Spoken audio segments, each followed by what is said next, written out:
छत पे ससुराल। ये कहानी शुरू होती है वर्मा परिवार से, जहां आजकल बड़ा टेंशन का माहौल था। मुंह लटकाए मोहन और संतोष दुकान से घर लौटते हैं। क्या हुआ बेटा, तेरा मुंह ऐसा क्यों उतरा हुआ है? धंधे का तो बट्टा ही बैठता जा रहा है मम्मी, अब ऐसे में हंसू कैसे? हालात कैसे भी हो बेटा, इंसान को हमेशा मुस्कुराते रहना चाहिए। तो आज बिना वजह मुस्कुराएगा तो खुशियां तेरे पास खुद चल कर आएगी। इसीलिए मुस्कुराते हुए ही दुकान पर जाया कर और खिलखिलाते हुए ही वापस लौटा कर। जो लड़का सेटल नहीं होता मम्मी, उसके पास ना खुशी आती है ना शांति, ना प्रिया ना पायल। खुशी शांति। सभी जोर जोर से हंसने लगते हैं। अपनी माँ की बात मानकर मोहन आज खुश रहने की ठान लेता है। अगली सुबह मोहन वक्त से पहले ही उठ जाता है।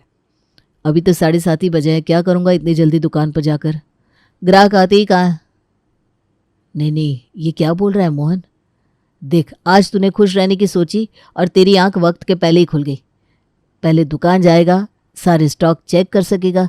हो सकता है स्टॉक में कुछ कमी हो, इसलिए ग्राहक नहीं आ रहे हो। पॉजिटिव रहना है, पॉजिटिव। मोहन फौरन तैयार होता है और नाश्ता करने टेबल पर बैठ जाता है, जहां उसकी माँ ने आलू प्याज की सब्जी और फुलके बनाए थे। ये क्या है माँ? आलू प्याज की सब्जी? आप जानती है ना मैं प्याज। शांत मोहन शांत, गुस्सा नहीं करना है तुम्हें। माँ मुझे अचार ला दो, मैं अचार और फुलके खा लूँगा। आप जानती है कि आपका बेटा प्याज नहीं खाता, फिर क्यों बनाया आपने प्याज? ऐसे ही मूड ऑफ रहता है इसका, कम से कम खाना तो मन का बना देती। अरे जी, मेरे ध्यान से ही निकल गया था। रुक बेटा, मैं अभी दूसरी सब्जी बना देती हूँ। कोई बात नहीं माँ, मैं अचार से खाना खा लूँगा। पर सुषमा कहाँ सुनने वाली थी। वो अपनी टेढ़ी मेढ़ी चाल से रसोई की तरफ बढ़ती है। आह! क्या हुआ मम्मी? कुर्सी ला इधर बेटा, लगता है पैर की हड्डी बच गई है। सुबह से उठते ही तुम यहाँ से वहाँ भागने लग जाती हो मम्मी। पहले ही आपके घुटनों में इतना दर्द रहता है, सुबह आधे घंटे बैठकर एक्सरसाइज कर लिया करो ना। तेरे पापा सुबह 4 बजे उठते हैं बेटा, उन्हें 8 बजे तक खाना चाहिए ही होता है। उठकर पहले मैं झाड़ू पोछा करती हूँ, बर्तन धोती हूँ, उसके बाद सीधा खाना बनाने चढ़ा देती हूँ। फिर भी इतनी देर हो जाती है। अगर मैं एक्सरसाइज भी करने लगी तो कब बनेगा खाना, बताओ?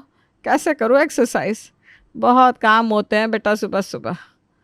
अभी बेटी की शादी करनी है, बेटा कवारा है। तेरी बहू आ जाती तो ज़रा पैरों को आराम मिल जाता, फिर मैं आराम भी कर पाती कि चलो मेरे पीछे कोई तो रसोई को संभाल देगा। पर अभी किस पर सब कुछ छोड़कर आराम करूं? काम के साथ साथ मेरी शादी का भी इंतज़ाम करना होगा। सब करना होगा मोहन तुम्हें। मोहन खुशी खुशी दुकान जाता है, पर उसकी खुशी को आग लगाते उसका स्टाफ उसे कहता है, इस महीने के अंत में आपने कहा था कि पगार बढ़ा देंगे भैया, अब बढ़ा दीजिए। ये 10,000 में घर नहीं चलता। जो है तुम सबके सामने ही है ना, हो रही है क्या कमाई कि मैं पगार बढ़ा दूँ? इतने में ही काम करना है तो करो, वरना अपने घर को रवाना हो जाओ।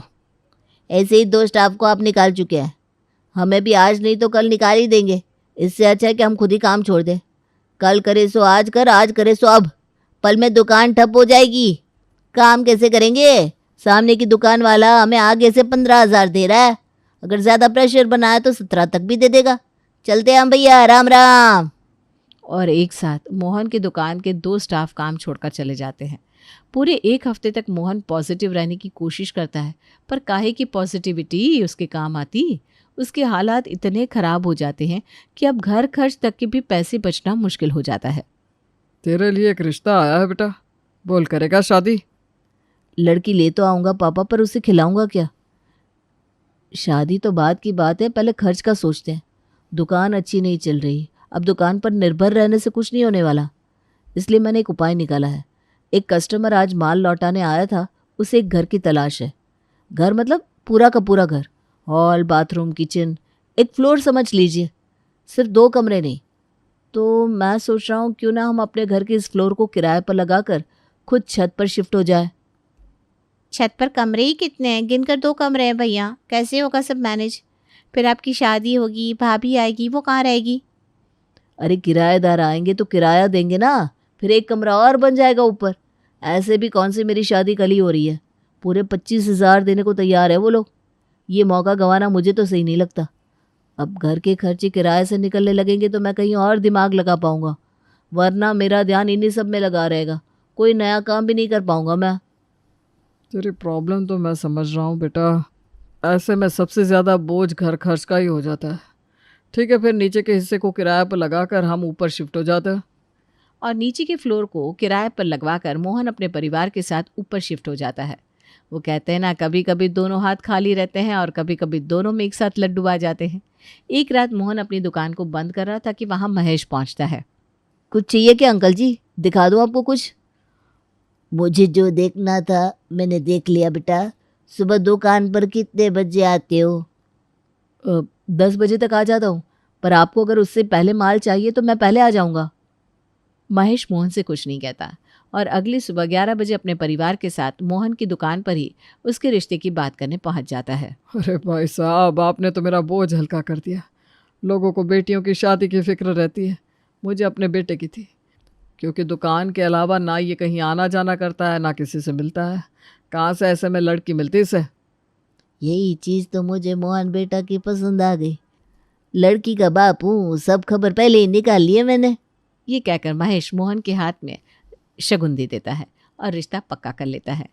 बात आगे बढ़ती है, दोनों परिवार होटल में मिलते हैं और सगाई के साथ साथ शादी भी हो जाती है। बहू बनकर खुशी छत पर आ जाती है मेरा मतलब अपने ससुराल आ जाती है। शादी के बाद दुल्हा दुल्हन वापस घर लौटते हैं। कितनी जल्दबाजी में शादी हो गई ना हमारी मोहन। अब जो किस्मत में होता है वो तो हो ही जाता है। आओ खुशी, अंदर चले। खुशी दरवाजे के मेन गेट से अंदर जाने लगती है कि सुषमा उसे रोक लेती है। अरे नहीं नहीं बेटा, वहाँ से अंदर नहीं जाना है, हम ऊपर रहते हैं, वहाँ जाने के लिए दूसरा रास्ता लेना होगा। घर तो हमारा ही है ना मम्मी जी, यहाँ से जाएं या दूसरे रास्ते से? नहीं भाभी, नीचे का हिस्सा किराए पर लगा हुआ है, वो रास्ता हम यूज़ नहीं करते। अब नई नवेली दुल्हन कहती भी क्या। खुशी दूसरे रास्ते से छत पर चली जाती है। हाय, कितनी ठंड लग रही है, पूरा छत खुला हुआ है, हम कमरे में कब जाएंगे? बस ये रस्में हो जाए बहू, उसके बाद जाएंगे। जैसे तैसे रस्में खत्म हो जाती है और टाइम आ जाता है खुशी का उसके कमरे में जाने का। अगली सुबह अंगड़ाई लेती हुई खुशी जैसे ही अपने कमरे से बाहर आती है तो वो छत पर आ चुकी थी। उठ गई बहू, तैयार होकर बाहर आती। ऐसे बाहर आ गई, लोग क्या कहेंगे? लोग? कौन से लोग? और आप नाइटी में मेरे घर पर सुबह सुबह क्या कर रही हैं आंटी जी? और मैं बाहर आ गई? कहाँ आ गई? मैं तो अपने घर के हॉल में हूँ।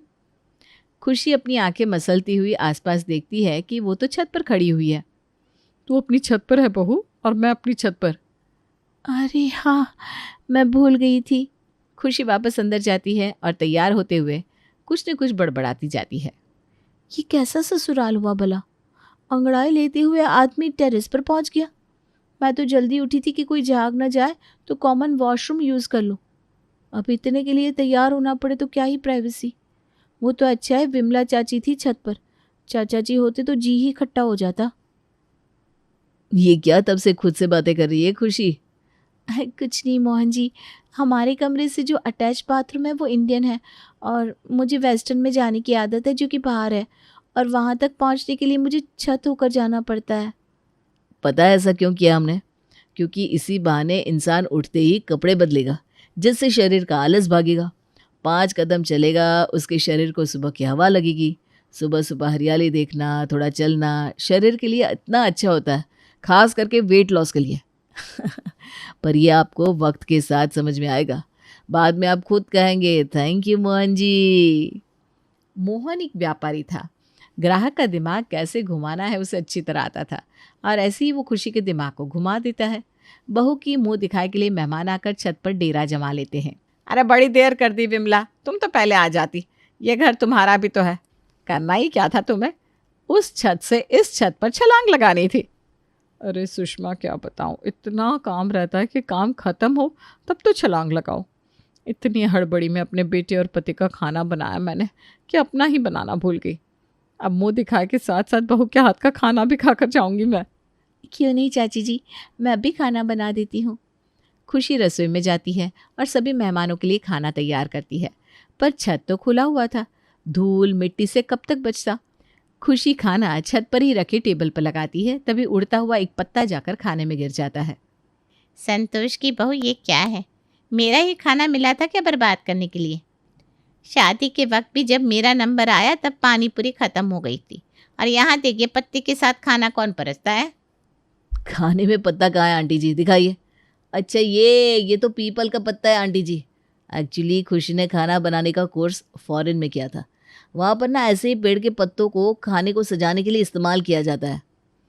पर ऐसे खाना कौन सा जाता है बेटा कि एक आदमी की प्लेट में पत्ता है दूसरे में नहीं? इसीलिए तो खुशी फेल हो जाती थी आंटी जी, इसे सब कुछ बराबर में करना आता ही कहाँ है। और यहाँ वे दिमाग लगाकर मोहन काम संभाल लेता है। सभी मेहमान अपने घर चले जाते हैं। सब चले गए, अब मैं खुद के लिए फुल्की सेक लेती हूँ। खुशी जैसी गैस ऑन करती है, छत से आ रही तेज हवा के कारण फ्लेम बुझ जाती है। हद हो गई ये कैसे ससुराल भेज दिया पापा जी ने मुझे। खुशी परेशान होकर अपने पापा को कॉल लगाती है। मैंने तो ये घर शादी के पहले देखा ही नहीं था पापा, पर आपने तो कहा था कि जांच पड़ताल अच्छे से की है। ये जांच पड़ताल की आपने? मोहन जी अपने घर की छत पर रहते हैं, नीचे का हिस्सा तो किराए पर लगा हुआ है। क्या? अब बाहर से देखने वाली इमारत अंदर से इतनी खोखली होगी, मुझे नहीं पता था बेटा। कमरे वमरे भी नहीं है क्या छत पर? खुले में सो रही हो तुम? कमरे तो है पापा, पर इतने खुले में कौन रहता है? कमरे से बाथरूम भी जाओ, किचन भी जाओ तो छत होकर जाना पड़ता है। और इनका घर इतना ऊंचा भी नहीं है कि किसी की नज़र मुझ पर ना पड़े। सभी की छत साथ में ही है। कमरे से बाहर निकलते ही लगता है पड़ोसी के घर आ गई हूँ। अभी तो गई है बेटा, थोड़ा एडजस्ट करने की कोशिश कर। अगर बात नहीं बनी तो मैं वहाँ आ जाऊँगा। सुषमा अपनी बहू को फ़ोन पर बात करता सुन लेती है और सीधा संतोष को जाकर सब बता देती है। ये क्या सुन रही हूँ मैं मम्मी? भाभी को इस छत के ससुराल से प्रॉब्लम हो रही है। ऐसे में अगर उन्होंने भैया को छोड़ दिया तो, क्योंकि आजकल यही चल रहा है। अरे तू फालतू मत बोल, मैं बहू के मन को डाइवर्ट करने की कोशिश करता हूँ। और रात के खाने पर संतोष टेबल पर कैंडल लगाकर पूरे छत को फेरी लाइट से सजा देता है। छत तो बहुत खूबसूरत लग रहा है पापा जी। सच में बहू, आजकल ना लोग रूफटॉप रेस्टोरेंट में जाना चाहते हैं जहाँ खुले आकाश के नीचे चांद को देखते हुए खाना खाया जा सके। पर कहीं और जाकर बाहर का तला भुना खाने की क्या ज़रूरत है जब खुद के ही छत को वैसा बनाया जा सकता है। तुम्हें और मोहन को तो साथ में वक्त भी नहीं मिल पा रहा है, तो मैंने सोचा क्यों ना छत को ही सजा दिया जाए। भले छत पर ससुराल है, पर ससुराल वाले तो ठीक ही हैं मेरे। संतोष की ये मेहनत खुशी को बड़ी खुशी देती है और रात को वो मोहन के साथ चांद की रोशनी में आराम से डिनर करती है। एक दोपहर। कितनी धूप है यार, 24 घंटे कोई कमरे में कैसे बैठा रहे? दिमाग की खिचड़ी बन जाती है। कमरे में बैठकर खाओ, कमरे में ही टीवी देखो। इतनी धूप में बाहर भी नहीं बैठ सकता कोई। तभी खुशी के कमरे के दरवाजे पर दस्तक होती है। भाभी क्या कमरे में बैठी हुई हैं? बाहर आइए, देखिए बाजू वाले घर में किस तरह लड़ाई हो रही है। कहाँ लड़ाई हो रही है? दिखाओ, मैं भी देखती हूँ। वो देखिए विमला आंटी के घर का नज़ारा, कैसे सास बहू एक दूसरे की दुश्मन बनी बैठी है। ये नज़ारा नीचे मिलता क्या आपको? बिल्कुल नहीं दीदी, ये नज़ारा तो ऊपर से ही लेने में मज़ा है। जब भी खुशी के दिमाग में कोई डाउट आता तो उसकी सास, ससुर या ननद उसके डाउट को प्यार से क्लियर करने में लग जाते। पर कब तक ये सब कुछ चलता? खुशी अब सब कुछ समझने लगी थी। बहुत हो गया मोहन जी, कब आपका काम सेटल होगा और कब हम नीचे जाकर शिफ्ट होंगे? अरे क्या हो गया खुशी जी, किसी ने कुछ बोला क्या? जैसे बच्ची का ध्यान उसके घाव से हटाने के लिए उसे लॉलीपॉप दिया जाता है ना, उसी तरह आप लोग मेरा ध्यान इस छत के ससुराल से हटाने के लिए मुझसे मीठी मीठी बातें करने लगते हैं। आपको समझ में भी आता है कितनी प्रॉब्लम होती है मुझे? प्रॉब्लम ये आ रहा, टीवी में बहू का मिसकैरेज कब होता है? जब वो छत पर या तो अचार सुखाने जाती है या कपड़े सुखाकर उतर रही होती है, या तो कमरे के बाहर ही छत है, आपको ऊपर नीचे भी नहीं करना पड़ता। मतलब नो जान का खतरा। अब कुछ दिनों में कड़ाके की ठंड पड़ेगी, सब छत में जाकर धूप सेकेंगे। छत पर धूप ही कितनी होती है, यहाँ देखिए कमरे से निकलती इतनी बड़ी बालकनी है। अब और क्या चाहिए आपको? मुझे खुशी चाहिए, खुशी, मुझे मेरा घर चाहिए। गुस्से में खुशी ना ही खाना बनाती है, ना ही एक हफ्ते तक अपने ससुराल में किसी से बात करती है, और सुबह सुबह वो हो जाता है जो किसी ने नहीं सोचा था। खुशी फ़ोन करके महेश को अपने घर बुला लेती है। ये ऐसे रखा जा रहा है मेरी बेटी को? ये मैंने आपसे एक्सपेक्ट नहीं किया था भाभी जी। बेटा सामान बांधो अपना, हम यहाँ से जा रहे हैं। अरे आप ये क्या कह रहे हैं भाई साहब, लोगों में बड़ी बदनामी होगी हमारी। 11 महीने हुए हैं शादी को, 2-3 साल तो एक दूसरे को जानने में लग जाते हैं ना, वक्त तो दीजिए दोनों को। देखिए अभी ना मोहन भी घर पर नहीं है। बहुत वक्त दे दिया मैंने आप लोगों को, अब मैं अपनी बेटी को ऐसे हालात में नहीं रख सकता। खुशी अपना सामान बांध लेती है और महेश उसका हाथ पकड़कर सीढ़ियों से नीचे उतर कर आ जाता है। तो वो क्या देखते हैं कि नीचे के किराएदार तो घर खाली कर रहे हैं। कहाँ जा रहे हैं ये लोग? लगता है दामाद जी को नए किराएदार मिल गया है जो पुराने वाले को निकाल रहे हैं। तभी वहाँ मोहन आकर कहता है, 11 महीने का कॉन्ट्रैक्ट था पापा जी, जो ख़त्म हो गया है। आज हम नीचे शिफ्ट होने ही वाले थे, पर अब तो आप खुशी को लेकर वापस जा रहे हैं ना। इतने दिन छत पर टॉर्चर इसी दिन के लिए सहा था। मैं वापस नहीं जाने वाली पापा, मैं अपने ससुराल में ही रहूँगी। फाइनली खुशी को अपने ससुराल गृह प्रवेश करने का मौका मिल ही जाता है।